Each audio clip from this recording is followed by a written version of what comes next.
4 days and you pen a letter back to the legislature to say, these are my areas of concern, and watch them.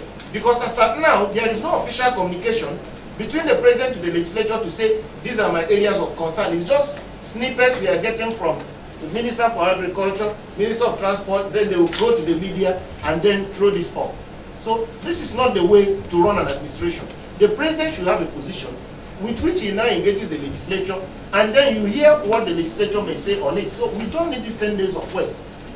This position is based entirely on the following facts. We're in the middle of the second quarter of 2016, and any further delay is like laying a granite foundation for the failure of the 2016 federal budget. Time is of essence. Challenges to the implementation of outdoor capital projects due to weather conditions have already set in, considering that the rains are already here with us. First, anything that speeds up the budget implementation process makes eminent sense. Third, this is the time the Ministry of Budget and National Planning should be focused on preparing the 2017-2019 MTEF and the background to the 2017 federal budget estimates.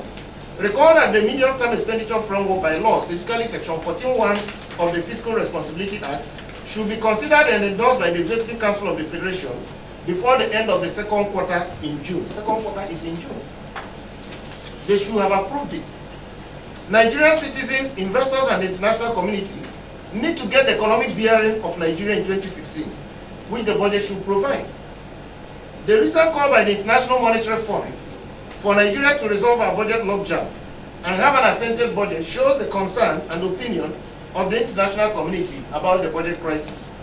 The rising inflation, weak economic growth, and the increasing unemployment call for governmental action through the deployment of budgetary resources. This will only be possible if and only if and when the budget becomes law. We need to draw lessons from this budget fiasco, and this challenge will now be converted into an opportunity. The lessons should include the need for effective executive-legislative collaboration in the preparation and approval of the budget, timely preparation and submission of estimates which may necessitate the amendment of Section 81 and other relevant sections of the 1999 Constitution, timely approval of the estimates by the legislature, enactment of a new Public Finance Management Act, which sets out the ground rules for budgeting, including time frames, the conditions precedent, and when a project or activity will be due for inclusion in the budget. Because part of the issues that is coming out from the executive is that some projects that you have not even done feasibility studies are already being inserted in the budget. We don't have clear ground rules of when a project qualifies to go straight into the budget. Because normally there should be time for feasibility studies, there should be time for even clearing community issues like land acquisition, and when you finish it, you now budget the big money for the commencement of execution of the project. A defined framework for engagement of stakeholders in the budget preparation and approval process.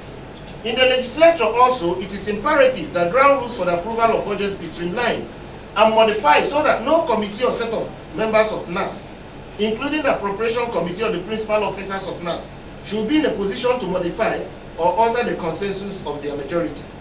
Also, the executive needs to prepare a coherent policy framework, plan and strategy across the sectors to guide future budgeting.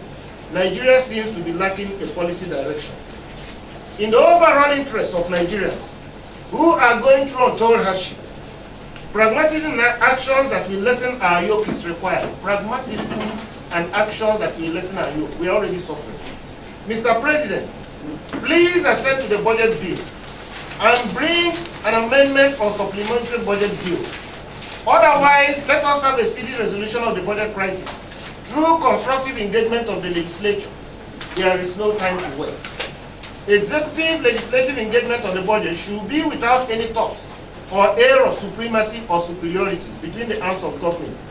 Neither should it fuel sectional or primordial interest, as the omission of the Lagos-Calabar rail line was inadvertently portrayed, because we are having a situation where there are reports that one section of the country is now aligned against the other. We need to calm down the political nerves and temperature in Nigeria rather than always eating it up.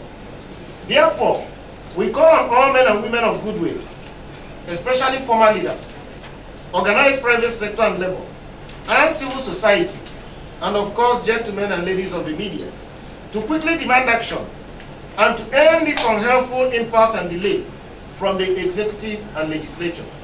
So thank you, ladies and gentlemen. This is the text of the press briefing. We shall welcome your comments, questions, and let's take it on from there. Thank you.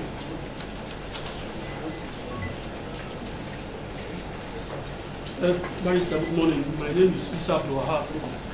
I write for the Telegraph.